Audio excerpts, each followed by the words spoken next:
মালদার মানিকচক এবং রতুয়ায় ভাঙন কবলিত এলাকায় সোমবার যান সেচমন্ত্রী মানস ভুঁইয়ার বক্তব্য, ভাঙন এবং বন্যা মোকাবিলায় টাকা দিচ্ছে না কেন্দ্র, কিন্তু তাই বলে রাজ্য তো বসে থাকতে পারে না।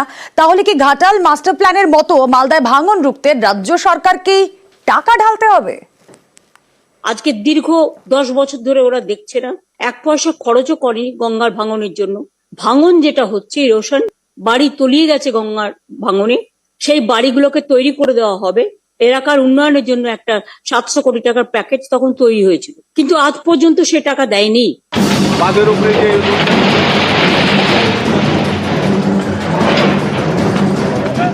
15 সাল থেকে না নদী বাঁধের ভাঙন না বন্যা ত্রাণে একটি পয়সাও দিল্লির সরকার দেয়নি।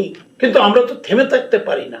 আমাদের মুখ্যমন্ত্রী বিভিন্ন এক্সপার্টাইজ অথরিটি ইনস্টিটিউশনের সঙ্গে কথা বলছেন, কোন টেকনিক্যাল সায়েন্টিফিক প্রসিডিয়ারে এই বিপজ্জনক ভাঙন রোধ করা যায়।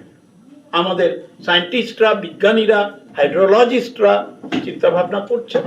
মালদার মানুষকে, মুর্শিদাবাদের মানুষকে আমরা হারিয়ে যেতে দেব।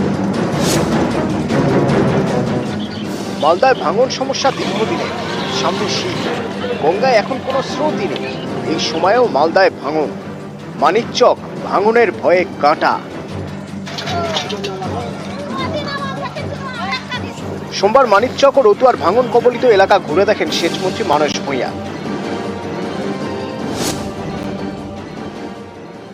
15 সাল থেকে না নদী বাঁধের ভাঙন না বন্যা ত্রাণে একটি পয়সাও দিল্লির সরকার দেয়নি। কিন্তু আমরা তো থেমে থাকতে পারি না। আমাদের মুখ্যমন্ত্রী বিভিন্ন এক্সপার্টাইজ অথরিটি ইনস্টিটিউশনের সঙ্গে কথা বলছেন, কোন টেকনিক্যাল সায়েন্টিফিক প্রসিডিয়ারে এই বিপজ্জনক ভাঙন রোধ করা যায়। আমাদের সায়েন্টিস্টরা, বিজ্ঞানীরা, হাইড্রোলজিস্টরা চিন্তা ভাবনা করছেন। মালদার মানুষকে, মুর্শিদাবাদের মানুষকে আমরা হারিয়ে যেতে দেব না। সোমবার প্রথমে মালদার মানিকচকে যান সেচমন্ত্রী মানস ভুঁইয়া। মানিকচকের ভূতনি, বর্ষায় এখানে দীর্ঘদিন জলে ডুবেছিল। সোমবার এই এলাকায় যান সেচমন্ত্রী। সেচ দপ্তরের চিফ ইঞ্জিনিয়ারকে ধমক দেন। Any proposed scheme to deal with the problem of the Bhutni হয়েছিল কোনো? আপনি চিফ ইঞ্জিনিয়ার জানেন না, তাহলে কি করে হবে? Go for a research work and submit a report within 15 days.